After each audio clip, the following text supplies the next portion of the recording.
Okay, so I'm Ralph Baker, and the founder of Trump and the Global Economy, Trump and the GE for short. And people in Brooklyn know me for this financial literacy program I ran called the New York Stock Exchange, which is a travel basketball team, and we taught kids how to pick stocks. And one of the things we talked about was economic forces that was affecting the economy, and I turned what the kids found into a book called Shock Exchange, how inner city kids from Brooklyn predicted the Great Recession and the pain ahead. And I thought this event would be pretty good to bring professionals together, whether it's activists or politicians or economists, artists, to parse through the president's policies and how they impact the economy and the community. So this is our fifth event, and we're really excited about it. It seems like everybody wants to do the panel. It seems like the community's rallied around it. So I couldn't be more happy with the results. Today we have with us State Senator Maria Chappelle-Nadal and Professor Brofman. So I'll let them introduce themselves as far as and tell the community what they're up to now. All right, my name is Maria Chappelle-Nadal, and I come from St. Louis, Missouri. Yesterday, I just won an election for state representative. There's so much work that we have to get done in the state of Missouri and policies that we have to deal with. And so it's a pleasure to be here today to talk about bread and butter decisions that not only the legislature makes on the state level, but also on the local level and federally. So it's great to be here, and I am really excited about the discussion. Hi, my name is Lance Brofman. I'm a professor of economics and finance right now at Colorado Technical University. I worked on Wall Street for quite a long time as an economist, and I did a number of things. I also ran mutual funds, fundamental funds, and then I became a professor maybe about 10 years ago. I was chairman of the business department at Globe College. That closed, but I'm still teaching once a week at Colorado Technical University, and I write a fair amount on about economic subjects, and I'm particularly interested in how Trump is affecting the global economy, which was right up my alley here. And so I've got probably as many questions as answers here. Okay, so today's theme is taking the knee, and as you know, a lot of the professional athletes, particularly the football players, are sort of engaging in silent protest by kneeling during the national anthem. The closest thing I've seen to this was probably the 1968 Olympic Games, which involved John Carlos and Tommy Smith, and they had their careers ended. Those were two famous examples. They raised their fists. Beg your pardon? They raised their fists. Right. They raised their fists. They didn't kneel, but they raised their fists in silent protest, and they had their careers practically ended. So I guess the first thing I want to start with is with Maria and also with Professor Brofman to just discuss where they think their take on the economy first, at broad level. The way that I look at it, every single day, people are having to make choices, and hard choices. They're trying to determine if they're going to stay in their homes to find cheaper rent.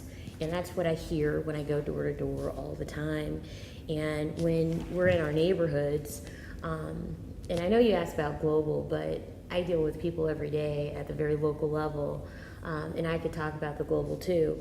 But people want security, economic security, and when you don't provide that, that presents a problem. Now, on the national level, I was the first one in the Missouri legislature to talk about Trump's policy on tariffs. Not even our U.S. senators were talking about that at the time, and I brought it up because in Missouri, the three main industries that we have are mechanical parts, agriculture, as well as medical parts as well. And we also have Boeing. Boeing's in the district that I represent, and you know what they do. Right. But we have a lot of huge corporations that would be impacted because of some of the policies that we're hearing about in Washington, D.C. So I believe that there is insecurity, financial insecurity. And I think it's going to make an impact globally. We've been looking at leaders in Canada and other places in the world who are really concerned and who are taking advantage of some of the bad decisions, economic decisions that are being made right now. Yeah, I mentioned Boeing. 25% of Boeing's orders are for China for the next 10 years. Yeah. And the Trump tariff craziness is, or ignorance. Protectionism is like the progressivism of fools. I mean, unfortunately, there's a lot of Democrats who sort of bought into the Trump thing. In fact, particularly distressing is how many Democrats went from, Bernie Sanders was saying things, and Sherrod Brown was saying things. Well, they thought the Trans-Pacific Partnership and the other Obama, free trade things were an example of American corporations exploiting the workers of the world. To Trump's, argument that the Americans made horrible trade deals, which is like the biggest lie there is. And basically, the world trading system was set up after World War II by Americans, and they didn't really do it against Americans' interests. And for many years, even the trade deals, the United States may not be number one in everything, but there's two things we're absolutely number one in: negotiators and lawyers. We're number one in that. If Brazil and Argentina have a trade dispute, both of them will hire American negotiators and American lawyers to represent their interests. And so the Americans always out-negotiate. But one of the things that Americans did in the past, this was like 20 years ago, was they would have women negotiators, and a lot of like the Japanese and like that culturally, they weren't used to having a woman negotiate.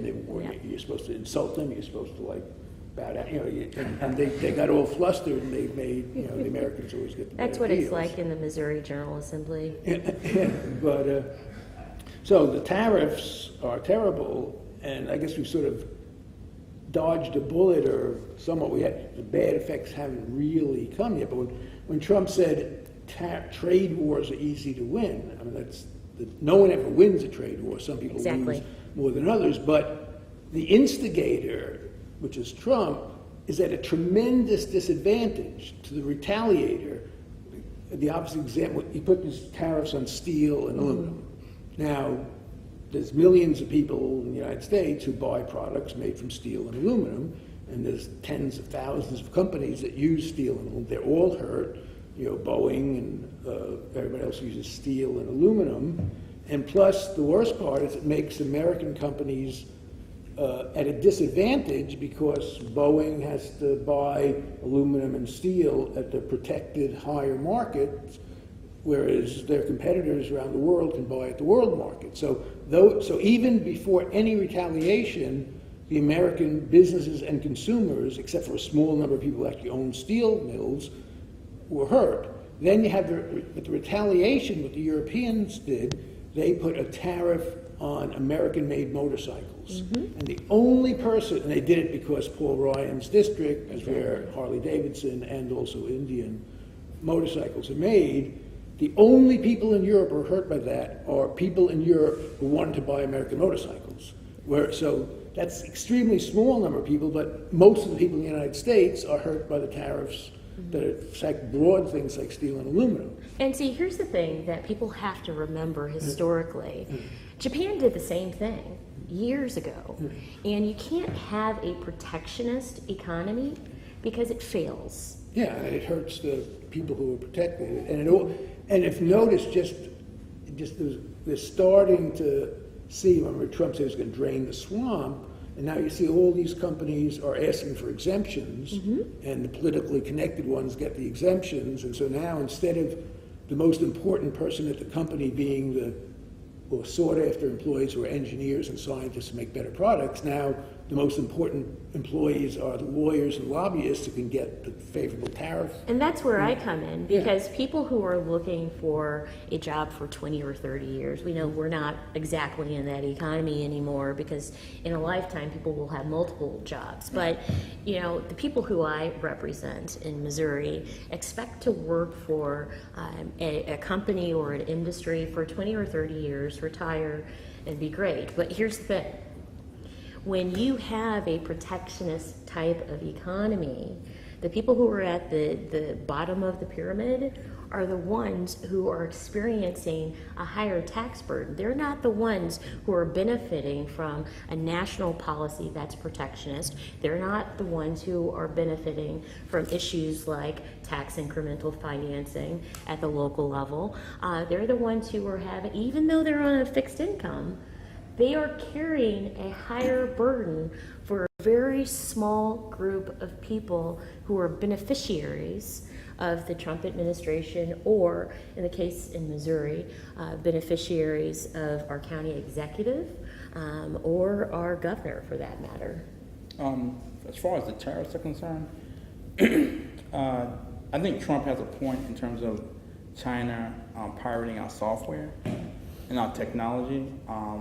So for instance, Microsoft Office, what have you, even the government in China, probably 70% of what the government uses, they probably didn't pay for in terms of Microsoft Office. And they're also pirating a lot of our technology, and it's damaging to us because we're pretty much a service economy. And if you think of what we have what our competitive advantages is not, we used to beat our chest and puff our chests out when I was my son's age about General Motors and Ford. We make the best cars, we're great at manufacturing. I don't know if we can really say that anymore. I think we're good at technology, we're good at, when you look at our competitive advantage, it's Facebook, it's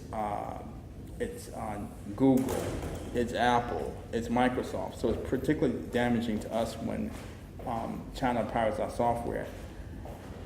I think Trump's strategy has always been to start up broad. Instead of saying we want China to stop pirating our software, he starts out with this trade war talk. I don't think it should escalate to a trade war. I think he starts with a trade war talk. I thought he's going to sort of back it down to, okay, let's get to the brass tacks, what we really want. We'll start with a lot of blustering and a lot of bombastic press releases about a trade war, and then walk it back to, we don't want China pirating our software. I thought that's where he was going to end up. Obama was addressing that with the Trans-Pacific Partnership. There was piracy. The China piracy of intellectual property, that's sort of something that's going to take care of itself. Interesting that China, in their culturally, their view of intellectual properties, copyrights is a little bit different than ours. But you think? It's very different. They're evolving. If you take if you go online, this thing has worldwide box office movies, and like number one. Let's have a look at the number one worldwide grossing over $1 billion was, I guess, the Black Panther movie. But of the 15 highest grossing movies in the worldwide, 9 are Chinese. So they're not crazy about pirating now either. And as they're developing technology, normally pirating, copyright infringement, patent infringement, those are dealt with by the, commercially by the companies. If you're stealing, Microsoft should be able to go after people who steal their stuff. And ultimately, the Chinese, as they're developing technology, they don't want it either. In fact, a weird thing is that the biggest possible beneficiaries, because China, not only do they pirate a lot of the Hollywood movies, but they restrict to 12 American movies a year. But to the extent that Trump is fighting against that, the big winners would be Hollywood, the Hollywood elites, and the losers are the farmers, because the next move China is going to do is they're going to go to places like South America and Africa and start building soybean farms. They already have started going into other countries to take steel or take different things that we would want to have ourselves. But what I would have to say, again, historically, if you look at the culture of Chinese businesses and the government, the way they operate is very different. So they're all about the business. So no matter if we're talking about technology, or if we're talking about pharmaceuticals, or if we're talking about just having Americanized items, because for a period of time in China they were really gung-ho a lot of our infrastructure. If you go to Vegas right now, there are a lot of hotels that are owned by the Chinese government. They have more flexibility than what we have right now. And they are trying to position themselves to be the worldwide leaders in the economy. And when we have an infrastructure like we do, or leadership, the policies that we do right now under this Trump administration, it allows the Chinese government and those businesses underneath the Chinese government to benefit financially even more than what they have before. That's why we're in a very difficult disposition right now with our terrible policies that we have worldwide. At a 20,000 foot level, I just want to go back to the economy real quick. At a 20,000 foot level, this is my view, quick and dirty on the economy, is that a couple of things that I think point to the fact that I think the economy is a lot weaker than what we realize with the Trump administration is sort of representing. I think one is the amount of cash that has been hoarded by corporations. I think within the last administration, the so-called wealth effect that was created was sort of a top-down wealth effect that's benefited corporations and the wealthy, and now you're seeing them hoarding a lot of cash. I think corporations were hoarding a record amount of cash at the end of 2017, so much cash overseas that the president had to offer a tax holiday to coax them to bring the money back to the United States. You have to coax people with a lower tax rate, a tax holiday, to bring the money back overseas. That's never good for the economy. And that policy of, in economics, we have something called a marginal propensity to consume. That means that for every dollar, how much in aid do you spend for every dollar you get? So low income and middle income individuals have a higher marginal propensity to consume. So for every tax break or every benefit they get in aid or stimulus, they may spend, a single mother may spend 90 cents of it, where a wealthy person may spend 10 cents of it. And the wealthy have gotten, I think, in my opinion, the lion's share of this wealth effect during the last administration. And now you're seeing that they're hoarding the cash. But we have a higher tax burden, though. People who are everyday Americans working one or two jobs, who are trying to measure how much electricity they're going to use because they don't want to spend all of their paycheck. That's the greatest group of people that we should be concerned about right now. And you and I were talking a little bit earlier. I believe that we have a false bottom in the economy. So even when we're looking at unemployment rates, if you go back into the Clinton administration, that's when they changed what unemployment was supposed to look like. And so that I think there are more people who are unemployed. It's just they're not factored into the calculation. The data because of disability. What happened was, normally in a recession or crisis, whatever, the normal unemployment rate's 26 weeks, but Obama, one of the first things they did when he took over is he extended it to 99 weeks. In fact, I think George Bush, the second that actually started that. And so that was going on. That was what you normally would do in a downturn. You have extended unemployment. Now, in 2014, Obama, but when they extend it, they only do it for like 2 years or 1 year or something like that. Do it, just not an open-ended thing. And when it came time to renew it, in the House, the Democrats passed extension, and in the Senate, they got 55 votes, which that means they lost. So the unemployment went from 99 weeks to 26 weeks. Yes. Now, a lot of people at that time, see, normally labor force participation is very cyclical. So basically the labor force consists of people who are employed and people who are unemployed. But and they do it by survey, so if they call you up and say, what's your status? If you say you're employed, you're employed. Now, if you say that I just sent out 2,000 resumes and I haven't got a single one back, so I'm not even looking anymore, you're not unemployed, you're not in the labor force, so you don't count as being unemployed. Exactly. Now, also, if you're collecting disability, you're not unemployed, you're not in the labor force. So a lot of people, when they went from 99 weeks to 26 weeks, started collecting disabilities. But, I still get emails from lawyers saying, like, have you just finished your triathlon? I can still get you disability insurance. There's the lawyers have a field day on that, especially in places like Kentucky, where But, so as a result, if they would have extended unemployment benefits like Obama and almost passed, then those people would have been collecting, but as the economy improved, they would have gotten jobs. Once they're on disability, they tend to stay on disability. Now in 2016, now the disability fund by 2016 was absolutely out of money. They needed to take $300 billion out of the Social Security Trust Fund, put it in the disability fund, or by 2017 they weren't be able to issue checks, so many people were on disability. Yeah. And so they passed a compromise where now, until then, in 20 states, you didn't have to have medical evidence to get disability. Now they've changed that, and these reforms like that are phasing in. So one of the reasons why the labor force participation rate has gone up, it's not so much, Trump says, people who are discouraged are now returning to work. No, the people are leaving disability the old-fashioned way by dying, but other people aren't taking their place because they can't qualify because of the rules. So that's a distortion. Also, the economy is distorted. The first quarter, 4.1% growth, a lot of it was due to people trying to beat the tariffs. Yep. So if you know prices of steel are going to go up, you want to buy it today. If you know the price of soybeans is going to go up, you're going to buy them today. So that was a big... But the answer, what should not have been, $12 billion for borrowing money from China Yeah. to pay the farmers for the damage you're causing. I mean, that's a... If you're in a state like Missouri, and of course we deal with agriculture, but we also have Harley Davidson, and we also sell a lot of planes, and we also have a lot of other exports.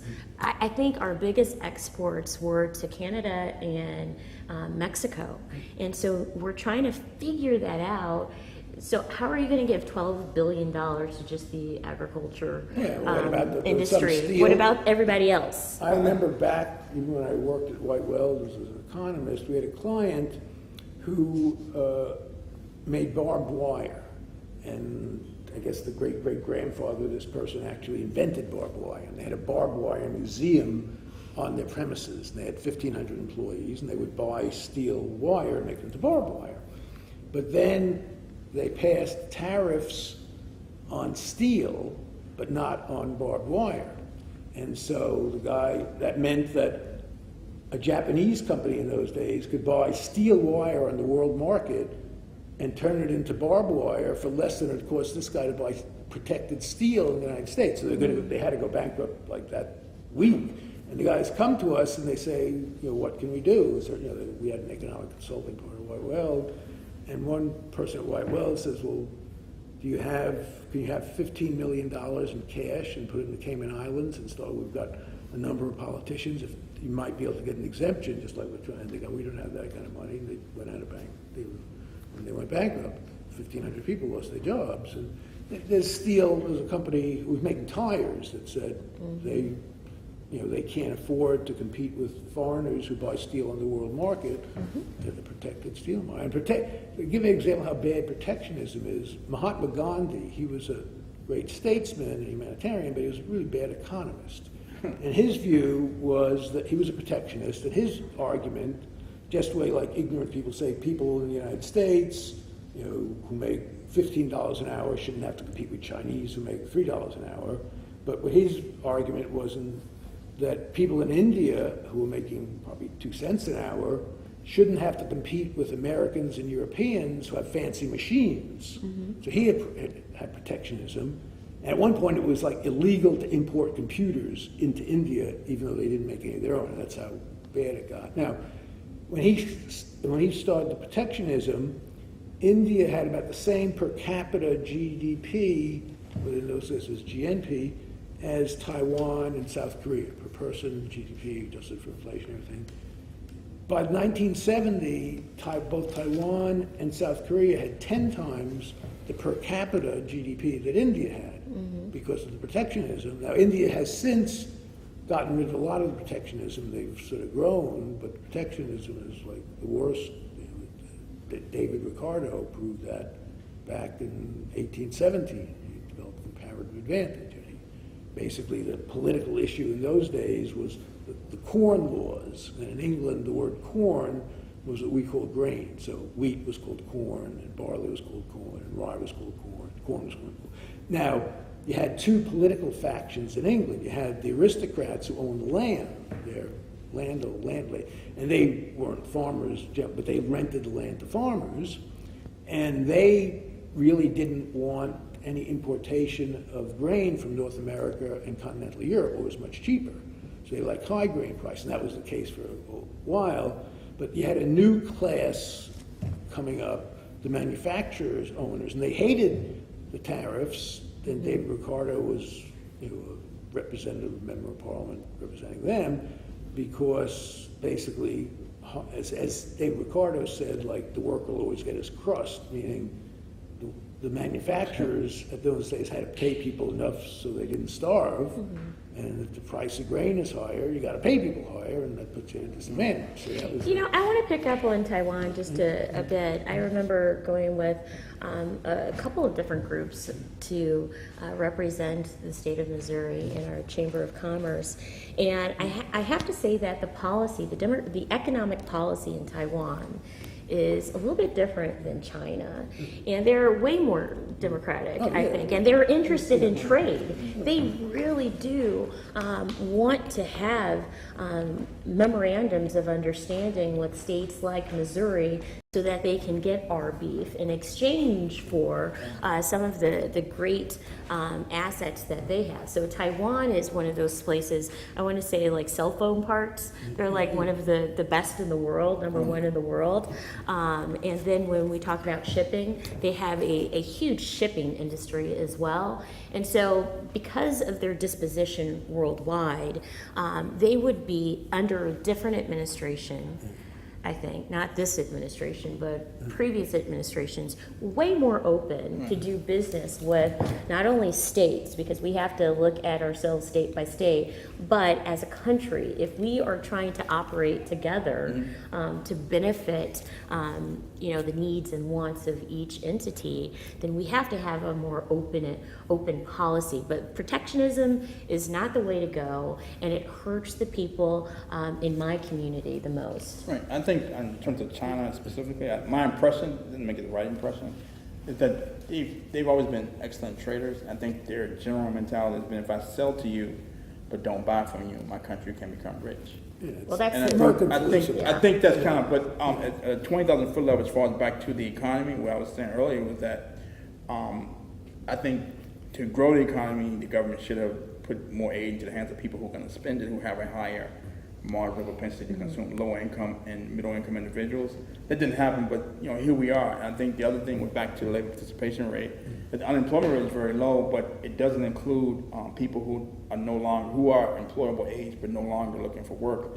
And it's now around below 63%, like say 62.5%. In 2011, Ben Bernanke said that it was a national crisis, the fact that the long-term unemployment was so high. At that point, the labor participation rate was around 64%. It's even lower now. If it was a national crisis in 2011, it's even worse now. It hasn't been this low since the Carter administration. And I remember as a kid doing, I love Jimmy Carter to death, but when we think of economic quagmire during his administration, high unemployment and rising costs because of OPEC was playing around with the oil prices. But when people say the economy is strong, you look at labor participation rate, hasn't been this low since the Carter administration. And there's some aberrations. Yeah, but the best data point to use that, it shows it's an all-time record low since they started keeping records in 1948. If you concentrate on the most accurate fit, because they break it down, like the key thing to watch is so-called prime age men. Ages 25 to 54, their participation rate. The use, which one use? Well, that U6? Well, the U things are just there's U6 that doesn't include everybody. Okay. U1, if you're unemployed for 14 and a half weeks, you're not unemployed. Okay. That's how they define it. But the participation rate, the data goes back to 1948 when they started keeping track. Now, as you said, in the Carter, it was actually lower in the Carter years. That's because there's been a long trend of higher female participation rate. That's a secular trend going back to 1948. But take that away, And if you just and also age, there's people age, but if you just concentrate on males 25 to 54, which is called prime working age males, that number is the lowest it's ever been. It's lower than France, it's lower than almost every other country because they didn't extend the unemployment benefits. Right. They extended the unemployment benefit, and it was prime working age men were the ones who became disabled. Right. And unless you know something about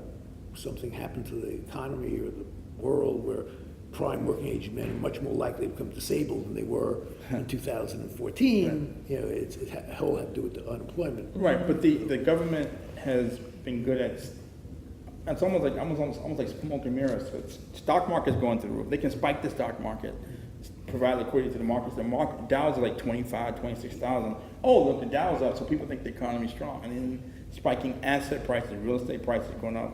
Well, you have the stock market cycle. I mean, the Tax Act of 1926, the Tax Act of 1928, the Republican Congresses, and they did exactly what they they cut taxes on inheritances, they cut taxes on corporations, they cut taxes on, and that worked exactly as they said. You had much more investment, much more savings, because the rich people have a much lower propensity to consume. That means a much higher propensity to save and invest. But by 1929, there were 600 automobile companies in the United States, and that creates ultimately a depression because the business sector has to interact with the consumers. Yes. And if you have too many automobile factories, but not enough people buying cars, that's it. And the same thing happened. The Bush tax cut in 2001. By 2007, you had the same amount of overinvestment. That's an important trigger point that you're talking about. And the point that I wanted to raise is there are more and more people who are not spending. Right. Because they don't have that open flow of cash anymore. And when you're worrying about your property taxes, when you're worrying about, we got this proposition which is going to take another amount of money away, people aren't spending. And when you get to that point, that's why I believe we have a false economic bottom. Right. So you're in. It's important because you are in the economy. You deal with people who are in the economy. You talk to people every day. You're knocking on doors, and you're hearing these stories. And it's a dichotomy between what your constituents are saying and what you read in the Wall Street Journal and the Financial. That's my point. That we have low unemployment. The economy is strong. Then the GDP is 4%, and then the government cut taxes. The economy is so strong. Why are we cutting taxes? Well, let me put it in English though. Let me just put it in English real quick. We have too many people who have multiple generations living under one roof. We used to have an economy, we used to have a society where just one generation had their own house. Right. Now, if you're in my neighborhood, you have 3 and 4 generations of one family living under one roof. That means that there's something wrong with the economy. Right, and that's not what you're just saying is not being told. We're not hearing those stories on CNN, on CNBC, on MSNBC, on Fox, or what have you. Or we're hearing about, the unemployment rate is 4%. It must be strong, kind of strong. GDP grew 4%. GDP grew because, again, there was some pent-up demand because people trying to beat the tariffs. Also, we're cutting taxes. It's almost like expensing. 100% expensing was retroactive to 2017, so you get a big sugar high, but basically you end up building too much business fixed investment, and that's how you end up. And the other thing I want to point out was just sort of a high level. The flattening yield curve, and yield curve all is just the ratio, the difference between long-term rates and short-term rates. So maybe 10-year treasuries versus maybe 2-year treasuries, and so it's flattening. And so if it goes inverted, that means if long-term rates are lower than short-term rates, that means it's an inverted yield curve. And the last 3 times this happened, it preceded a recession. It's a very strong predictor of the next recession. Well, that's why we have a false bottom. Right. That's exactly why I think we have a false bottom. But my point I'm trying to make is that, so let's say, for instance, how I was explaining to my grandfather. When I went to college, I studied economics. My grandfather explained to me the bond market, almost perfectly. And I was in college, and he kept complaining to me. He was on fixed income. He retired. He kept complaining about prices going up. So that means he's on fixed income. He gets X. If he gets 100X every month, and he buys a basket of goods for 20x, and that 20x goes to 50x, all of a sudden his 100x is worthless. Yes. So that means if prices are going to go up, bond investors are less likely to pay for this fixed income stream because it's worthless, and vice versa. So that means that at the end of the day, inverted yield curve means that long-term interest rates are very low, and that bond investors Not are as willing. lucrative. Bond investors are willing to bid up prices for bonds. They don't think there's going to be inflation in the future. You follow? And so that's counter to what you're hearing about from the government, how strong the economy is, and it's a flattening yield curve. Now some Fed president talking about, let's get the Federal Reserve president, the Fed chairman, to do something to make sure the yield curve doesn't go inverted. Not because it's good policy, but because they don't want the public to know that if you see an inverted yield, so they can maybe discredit me by saying, well, hoarding cash is not that big of a deal, or the stock market is at record level. So, but if you see an inverted yield curve, it's almost a clear sign there's going to be another recession. Now they're trying to get the Fed chairman to do something about it to make sure it doesn't go. They don't want the public to know the economy is not as strong as people say. That's all. That's the only point I'm trying to make. Those three signs are flattening yield curve, this hoarding of the cash, and the fact that we can't grow this sort of personal consumption expenditures. This thing that the Fed tracks to predict inflation. What you were saying earlier. After trillions of spend over the past decade, we finally had 2% PCE growth. I think last quarter for the first time over the past decade. What you're saying though, but the policies that are being enacted right now are the same policies that were enacted prior to the Great Depression.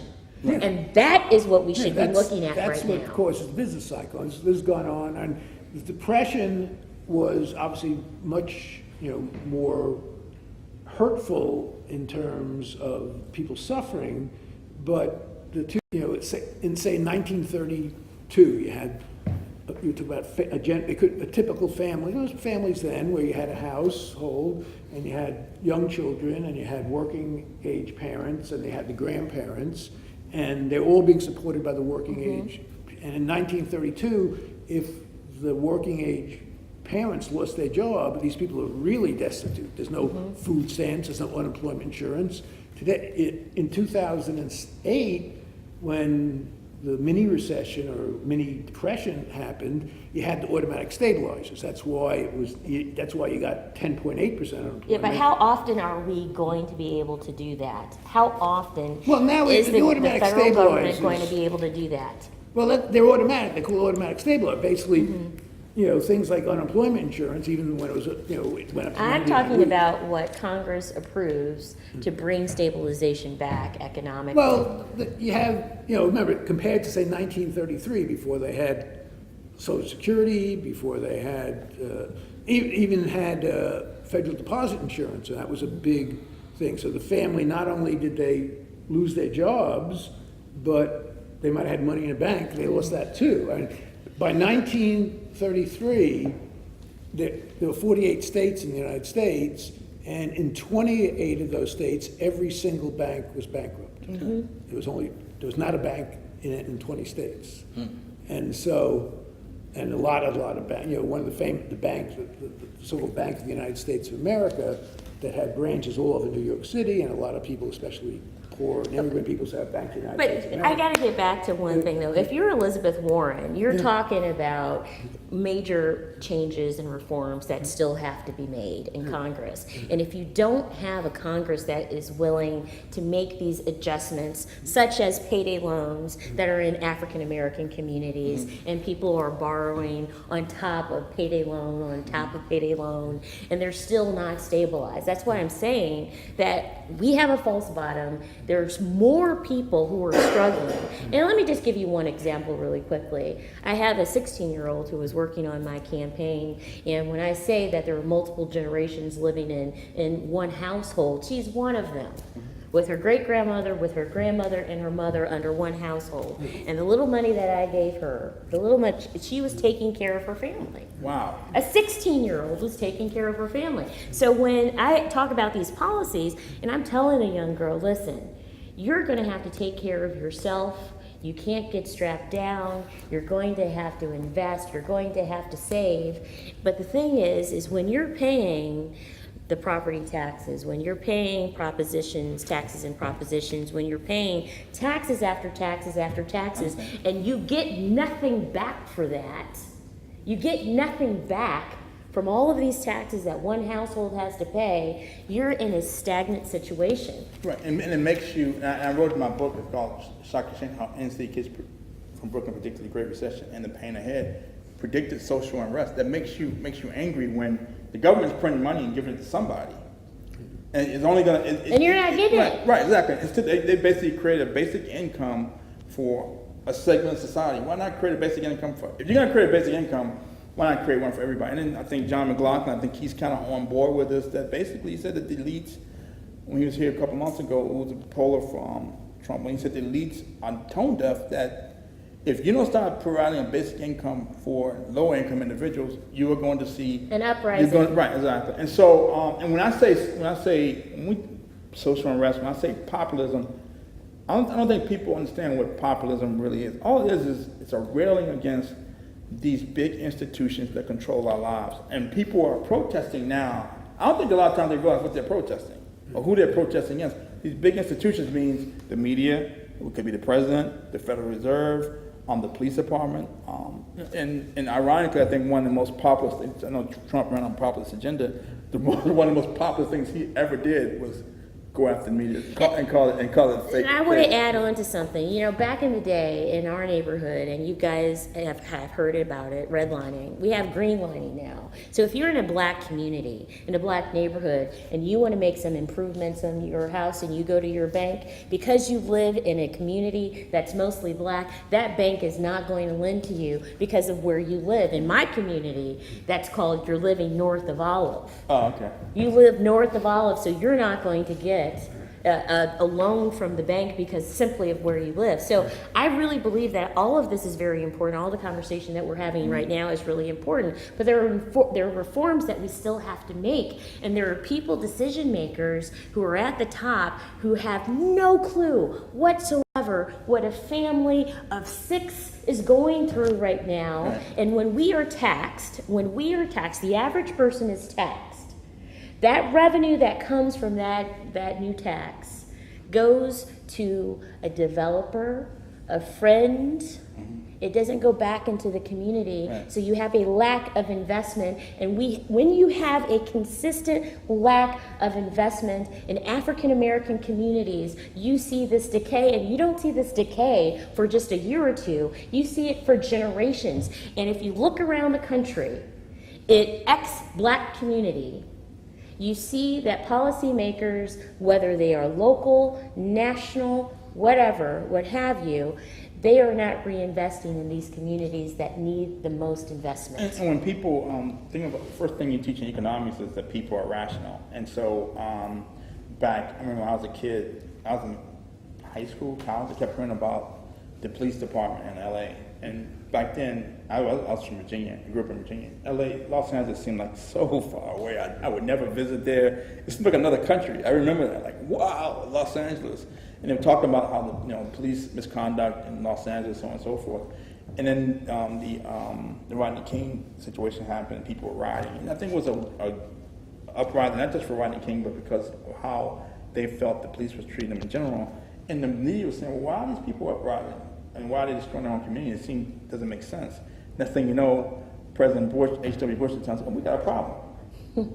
He woke, and the whole world was watching, we have a problem. And he said, we need to do something about this. But they've been saying it for a while, and nobody was listening. We're just saying people were upset, nobody was listening.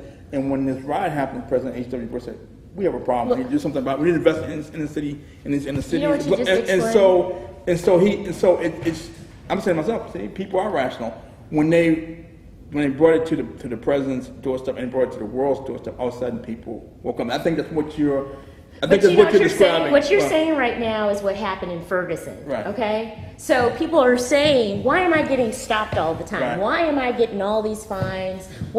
Because we were talking about this. I have leaves outside, Right. and then you get a $50 ticket, and you're supposed to show up to court. If you don't show up to court, then it's going to be a $100 fine. And so you have these people in communities of poverty-stricken communities who are constantly being targeted for the very little money that they have, and then the economic policies that exist don't support them getting out of the hole, the black hole that they're in. Right, right. And so I think the world saw Ferguson. I think I know African Americans around the country. I know African Americans around the country looked at Ferguson. Wow, I mean, something wrong. And maybe we need to, follow that example as far as getting attention of the powers that be. So I'll take that as a segue to taking the knee.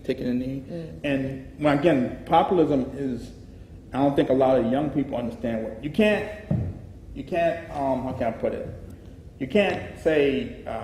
We're going to protest against the police, and then we're going to praise this politician over here or whatever, because it's all kind of connected. So taking a knee, to me, what Kaepernick is doing is kind of bringing attention to this police state that we're in. And in my opinion, people, you hear a lot of African Americans on TV saying, it's always been that way. I don't think that. In my own personal life, when I was my son's age, I used to live in Washington, D.C., and my friends and I, we painted the town red. We did everything under the sun. We never did anything illegal. And then we on tape, but this is the line we came close to the line. We never thought about seeing police. We never saw a police officer. If we saw a police officer, we felt safe. Wow, this is a safe community.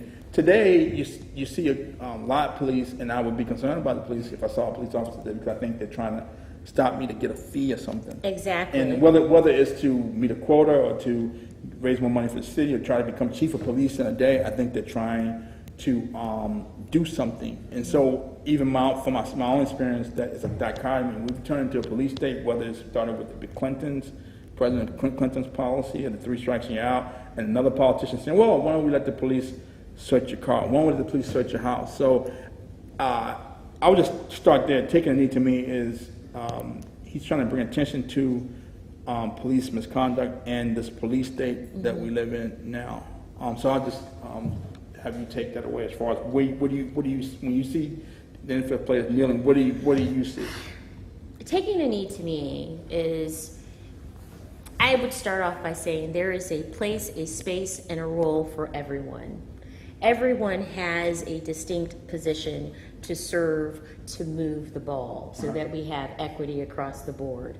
I can't do the same thing as a professor may be able to do when it comes to equity in America, right, so that every person of color has the equity that they deserve.